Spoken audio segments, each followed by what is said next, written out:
So if you're someone who likes to upgrade your phone like every 1-2 years, maybe you already have the 16 Pro and you're looking to get the 17 Pro because it just seems nice, this shiny new iPhone with a new design and everything, but you're not sure if this is worth it. Or maybe you have an older iPhone, maybe a 12, 13, 14, whatever, and you're considering one of these phones because both are great options, but you're not sure if you should go for the 16 Pro, which is a little bit cheaper, or just go all out with the 17 Pro, but you're not sure if it's worth it.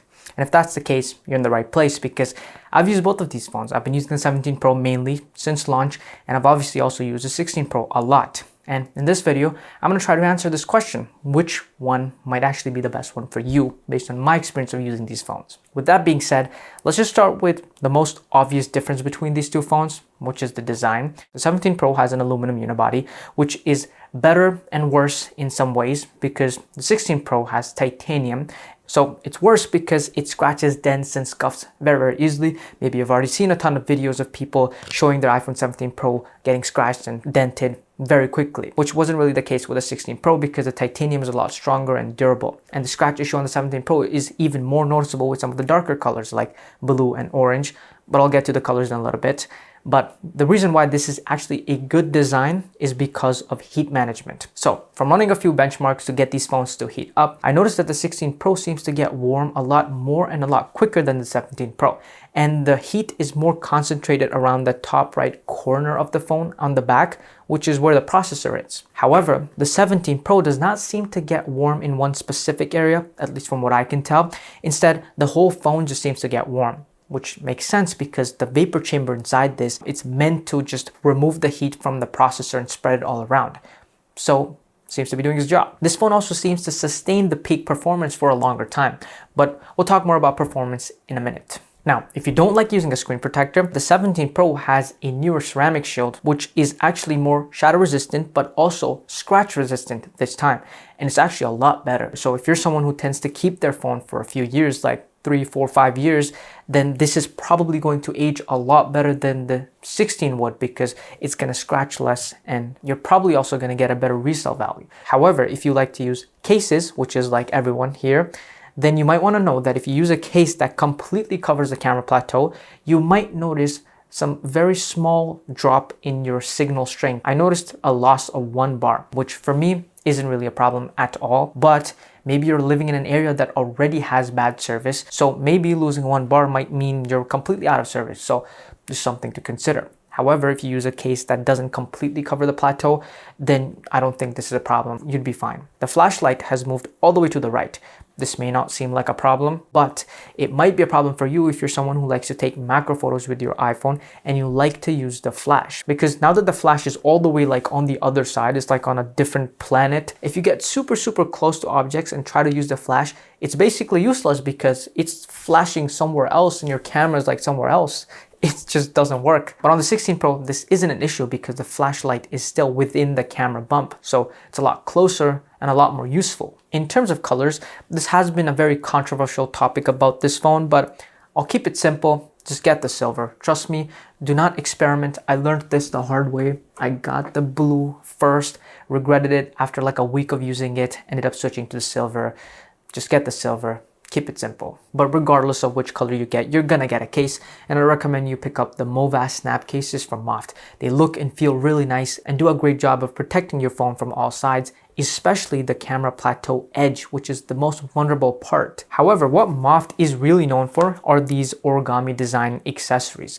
And one of the newer ones are these snap-filled wallets. These can fit up to 8 cards or 4 cards with cash and coins while still being minimal and thin at just 1.3 centimeters. It securely snaps to the back of your phone, giving you easy access to your cards and cash at all times. And its origami design has a trick up its sleeve because you can actually unfold it and access a secret spot to store an extra SIM card and a SIM eject tool. Not to mention, these are made from vegan leather, which looks and feels incredibly premium while still being eco-friendly and sustainable. So I'll leave links below. Check these out. You can get these in a bunch of different colors. My favorite one is probably the navy blue. It just looks really nice. And you can also get it with or without a stand. The one with the stand is obviously more versatile because you can use it to hold your phone or watch content or even video calls. Now on the front, not much has changed. Both have the same screen sizes, 6.3 inches, 6.3 inches. However, the 17 Pro is just a little bit wider and just a little bit taller because of the slightly newer design. It's a little bit thicker in all dimensions. If you're someone who spends a lot of time outdoors, the 17 Pro goes up to 3000 nits of peak brightness,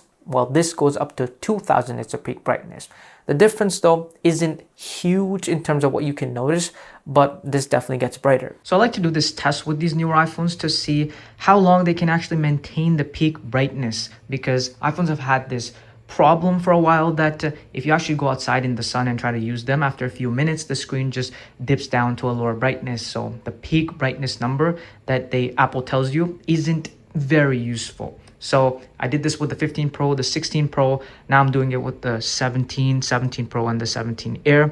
Let's see how long they last. I have the recording going on over here, and I'll go for maybe 20-30 minutes. I've been going for around 11 minutes. So this weird setup over here, it's basically meant to mimic the sun. This light is positioned at a certain distance from the desk so that the lights that's actually hitting the desk should be around 100,000 lux, which should mimic a typical sunny day. So I ran the test for about 45 minutes, and I can conclude that the 17 Pro started as the brightest of the three, and then throughout the test it got darker and darker. The Air and the regular 17 also got darker at different points, but by the end of the test the 17 Pro was the darkest of the three. However, it should be noted that this wasn't a 100% perfect test, but it should give you a really good idea what you can expect from these phones on a bright sunny day. As for the 16 Pro, it was able to maintain its brightness for around 20 minutes.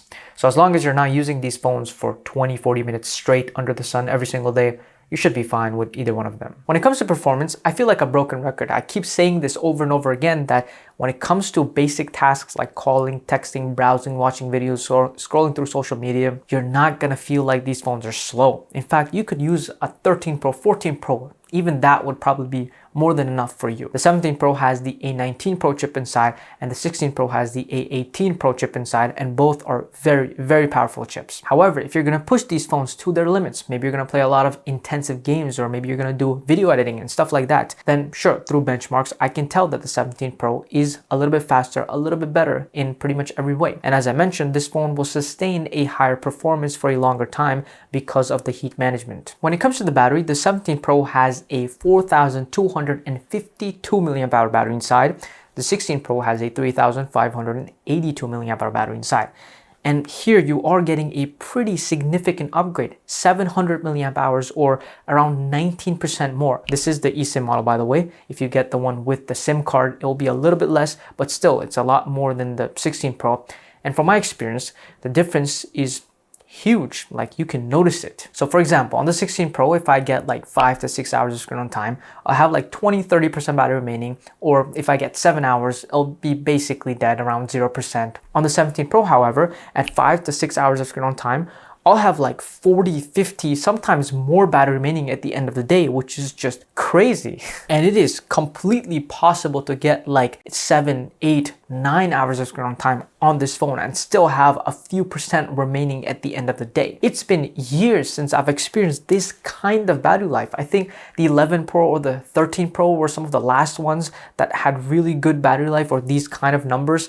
But this phone finally puts iPhones back in the game. It also charges a little bit faster than the 16 Pro. You can get around 50% of charge in just 20 minutes versus 50% in 30 minutes on the 16 Pro. However, when it comes to the cameras, things get a little interesting, because if you look at the main cameras on both phones, they are exactly the same. Both are 48 megapixels and both have literally the same sensor, which is arguably one of the most important part in any camera. So of course, both of them take great photos and videos in different lighting conditions, whether it's daylight or low light. The ultra wide, also the same on both phones, 48 megapixel, and the exact same sensor. So the photos also look the same, and they are good photos. I have nothing to complain about. However, the telephoto camera is where things change, because on the 17 Pro, it's again a 48 megapixel camera.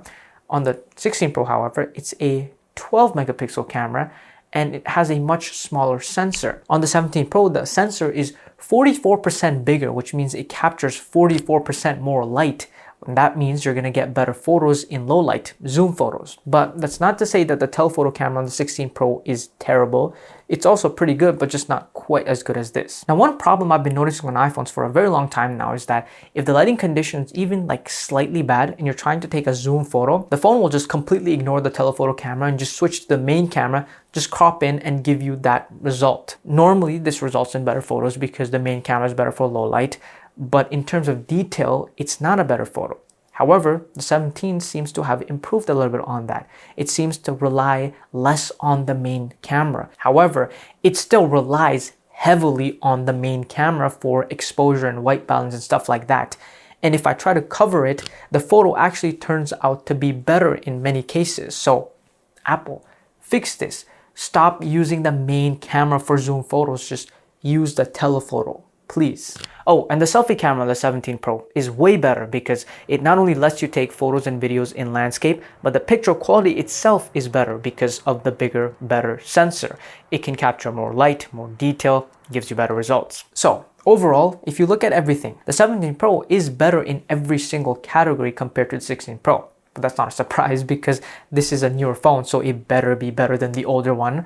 But this time, the difference seems to be a lot bigger of an upgrade compared to previous years. Like from the 15 to 16, I don't think the difference was as much as it is now from the 16 Pro to the 17 Pro. Now you can pick up the 16 Pro around the $700 to $800 range, refurbished of course, or the 17 Pro at $1,100. So there still is a $300 to $400 difference.